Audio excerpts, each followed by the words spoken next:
In 2025, floods and extreme disasters across China left a warning that was impossible to ignore. Millions affected, homes damaged, roads cut off, and emergency crews pushed to their limits. 1 year later, in 2026, another storm system moved across southern China, and this time, the danger focused on a local reservoir in Guangxi. At first, it looked ordinary: a rural valley, a quiet reservoir, an earth embankment, and a spillway built to release excess water. But extreme rainfall can turn ordinary infrastructure into a pressure system, where every meter of water adds force against the dam. Across the catchment, rain soaked the hillsides until the ground could no longer absorb it. Small streams became muddy channels, and those channels began carrying water, sediment, branches, and debris toward the reservoir. The question was no longer whether the reservoir would rise. The question was how fast it would rise, and whether the system could release water quickly enough. Operators could watch the water climb, but monitoring alone cannot stop a flood when the inflow keeps building. As the remaining freeboard shrank, the margin between control and failure became dangerously thin. Inside the control room, the same warning signs began to appear: rising levels, heavy inflow, and a reservoir approaching its limit. The spillway was releasing muddy water, doing exactly what it was designed to do. But debris, sediment, and continuous rainfall can push a flood control system beyond its comfortable operating range. This was not the collapse of a giant hydropower dam. It was a local reservoir failure, and scale comparison is not evidence of causation. So was 2026 becoming a repeat of the warning from 2025? To answer that, we need to look inside the dam, follow the water, and break down the failure step by step. The first step is to understand the whole system. Not just the dam, but the reservoir, the embankment, the spillway, and the valley downstream. This was an earth embankment dam. Unlike concrete dams, it depends on compacted soil layers, drainage zones, filters, and a clay core. As the reservoir rises, muddy floodwater pushes harder against the upstream face, increasing pressure across the dam body. The clay core is designed to slow seepage, while filters and drains help control water moving through the embankment. But if water begins carrying soil particles away, seepage can become internal erosion, a hidden threat inside an earth dam. That is why engineers inspect the downstream toe, looking for wet spots, muddy discharge, or unusual flow from the drainage area. At the crest, another danger was developing. The freeboard, the safety gap above the water, was getting smaller. The spillway was built to release excess water before the reservoir could reach the top of the dam. But every spillway has a limit. When inflow keeps rising, even a working spillway may not be enough. Field gauges, cameras, and rain sensors help operators track that danger in real time. In the control room, those signals become decisions: how much water is entering, how much is leaving, and how quickly the margin is disappearing. On the crest itself, the warning was visible. The muddy reservoir was now close to the top edge. The imbalance was becoming critical. More water was entering the reservoir than the system could safely release. Once that rising water reaches the crest, the failure mode changes. The dam is no longer just holding water back. Water begins attacking it from above. Across the catchment, the storm continued to intensify, feeding every slope, ditch, and stream with more runoff. When soil is saturated, rainfall no longer has anywhere to go except downhill. Small tributaries became muddy conveyors, carrying sediment, branches, and debris toward the reservoir. The reservoir was not only receiving water, it was receiving a heavy, debris-filled flood from the surrounding hills. As debris gathered near the dam and intake area, the system faced both hydraulic pressure and operational stress. The spillway kept releasing muddy water, but the storm kept sending more in. Operators could monitor the discharge, but the scale of the inflow was being controlled by the storm, not by the gate. This is where the situation becomes dangerous. The system is still working, but the reservoir is still rising. In the control room, the warning was no longer abstract. Rising water levels meant the available time was shrinking. On the crest, only a narrow margin remained between the reservoir surface and the top of the embankment. Wind-driven waves made the margin even smaller, sending muddy splashes toward the crest edge. Field crews had to step back. At this stage, close inspection could become dangerous. The dam had reached the threshold. The next failure stage would begin at the very top. Overtopping does not always begin dramatically. Sometimes it starts as a thin sheet of water crossing the crest. That thin sheet spreads along the top of the dam, turning the crest into a flow path. For an earth embankment, this is dangerous because the downstream slope is not designed to carry sustained flow. As water moves down the slope, it begins pulling away grass, soil, and fine material from the surface. The flow then concentrates into narrow paths, and those paths begin cutting into the embankment. In cross-section, the inner structure may still be mostly intact, but the outer shell is now under attack. Once the protective surface is stripped away, softer material underneath becomes exposed to the moving water. Several small erosion paths can merge into one stronger channel, giving the water a preferred route down the slope. As that channel deepens, the water inside it flows faster and cuts more aggressively. This is a feedback loop.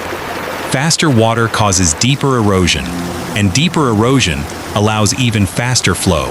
From a wider view, the dam has not breached yet, but the failure pattern is now visible. The outer shell is losing protection, and the deeper layers are beginning to face direct erosion. When the rill reaches weaker material, the slope can start hollowing from within. At this point, the dam is not yet fully open, but the pathway toward a breach has already formed. The erosion channel now cuts deeper into the downstream face, removing more material with every second of flow. Muddy water is no longer just washing over the surface. It is pulling soil out from inside the weakened slope.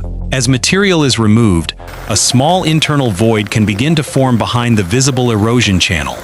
Without enough support, the downstream slope begins to slump around the damaged area. Then the first small opening appears, a narrow breach where muddy water can force its way through. The opening may be small, but the water moving through it is concentrated, fast, and destructive. As the edges crumble, the flow begins cutting both forward and sideways through the embankment. This is the moment a small breach becomes more than a hole. It begins to widen across the dam body. In cross-section, the breach path is still limited, but it has now connected enough material to keep growing. As the opening grows, discharge increases, and more water is pulled through the damaged zone. Crews can observe and prepare from a safe distance, but direct repair is too dangerous near the active opening. Undercutting causes nearby soil masses to detach, feeding even more material into the muddy flow. The breach is no longer just an opening. It has become a channel through the dam, and once a channel forms, the next stage is uncontrolled widening. Inside the embankment, the breach path expands through layers that were never meant to carry open flow. Water attacks the breach edges from both sides, widening the gap with each collapse of soil and rockfill. At the base, fast water scours downward, deepening the channel and increasing the discharge. A V-shaped breach begins to form as the upper embankment loses support and falls into the flow. Now the release is no longer controlled by a spillway. It is controlled by the shape of the breach itself. Reservoir water funnels toward the opening, pulling branches, sediment, and debris into the accelerating current. The remaining embankment is undercut from below, causing more wet soil to slump into the breach.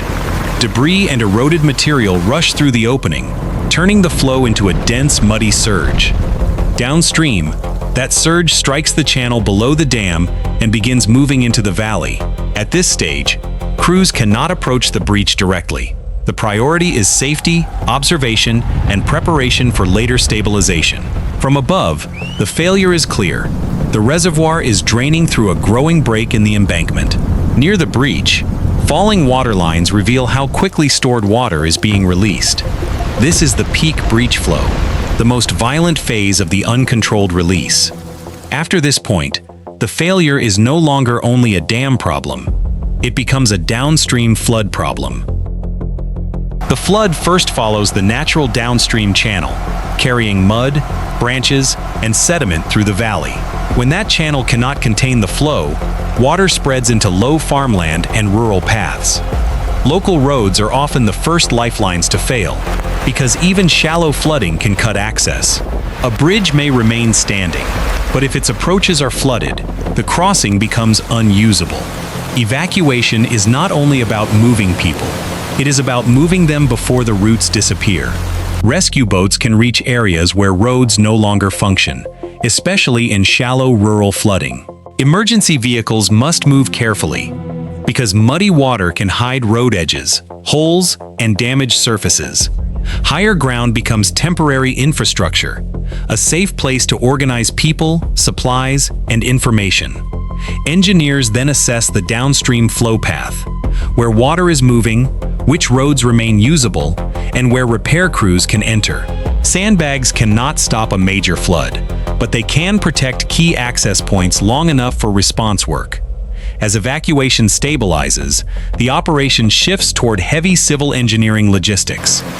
Excavators prepare temporary channels to guide water away from the most damaged areas.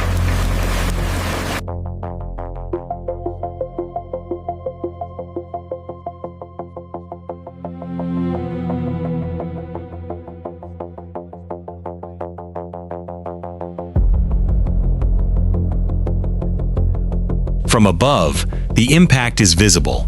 Flooded roads, muddy fields, and a recovery operation still unfolding. Heavy stones are brought in because moving water must be resisted with mass, friction, and stable geometry. Riprap helps protect damaged slopes by absorbing flow energy and reducing further erosion. Temporary diversion work redirects water away from the weakest part of the embankment. After a breach, engineers inspect the toe, foundation, drainage zones, and any remaining seepage paths. Emergency repair often continues through the night because water damage does not wait for daylight. The goal is not instant restoration. The first goal is to reduce further erosion and regain partial flow control. This reconstruction remains focused on a local reservoir system, an earth embankment, a spillway, and extreme flood pressure. Large hydropower dams may appear for scale comparison, but scale comparison is not evidence of causation. Guangxi's river and reservoir network is complex, and every failure must be studied with site-specific data. Engineers need rainfall records, inflow data, spillway performance, inspection reports, and field evidence before drawing conclusions. Better monitoring cannot stop every flood, but it can buy time for warnings, evacuation, and emergency response. Spillway capacity and safe overflow routing become critical when extreme rainfall exceeds normal design expectations. After the water recedes, the real engineering work begins. Inspection, stabilization, repair, and redesign where needed. Extreme rain does not break infrastructure in one instant. It exposes every weak link in the system.